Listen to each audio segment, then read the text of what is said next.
Let's head over to Geneva, and we're going to talk to Gordon. He's got an '02 Jeep Liberty.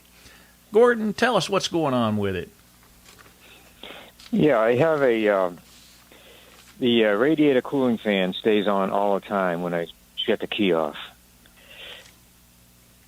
Okay. And I replaced the relay, the module that's on the left side of the fender inside. Okay. Does it make any difference whether your AC is on or off? No, it doesn't matter. Okay. No. Well, something is staying powered up. Does that have an individual relay as well as the control module?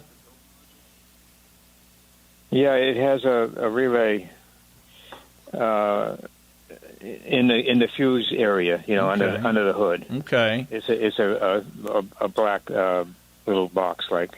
If you pull it out, does it quit running? Yes. Okay. Well, something is, let me tell you what I would try first, all right? Okay. Gordon, if you were to, there's going to be several relays in there that are going to have the same amount of pins on the bottom of them. You know what I'm talking about? And they'll be in the same position. Maybe a horn relay or something like that, fuel pump relay. What you want to do is you want to trade that one relay out with another one. Just swap the relay. See what may have happened. It's kind of weird, but what'll happen in a lot of cases on that vehicle, those relays are like an old set of points, and they'll weld together. And when they weld together, see, you're going to have power going to that relay all the time. And then something's got to excite it in order for it to supply voltage to a particular part. Either you're going to get a ground signal or a power, another 12-volt signal in order to make it engage.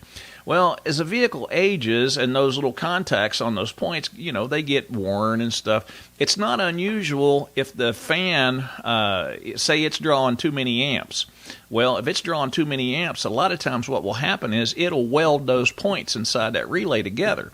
And if it welds them together, it's going to get power going to it at all times, even if you turn the key off and take them out of the ignition. So I'm going to look at it like this. It's probably just a bad relay since it shuts off when you pull it out. That's telling me that there's not an actual wire in the harness that's actually melded together, which is a good thing.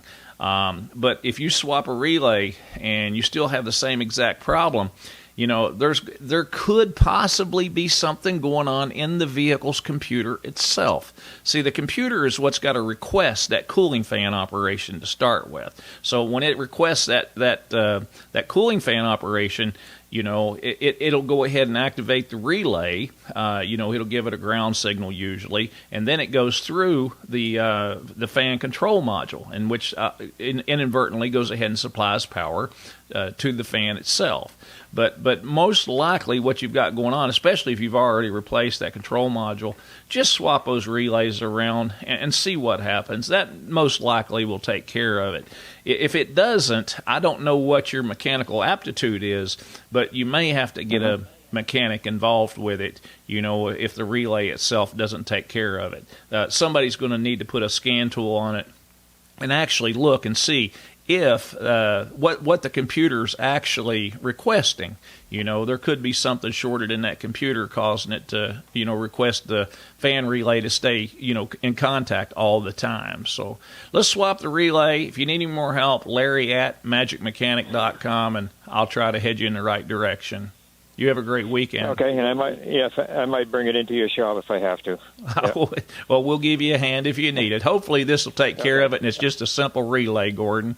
Thank you for your call. Okay. Thank you.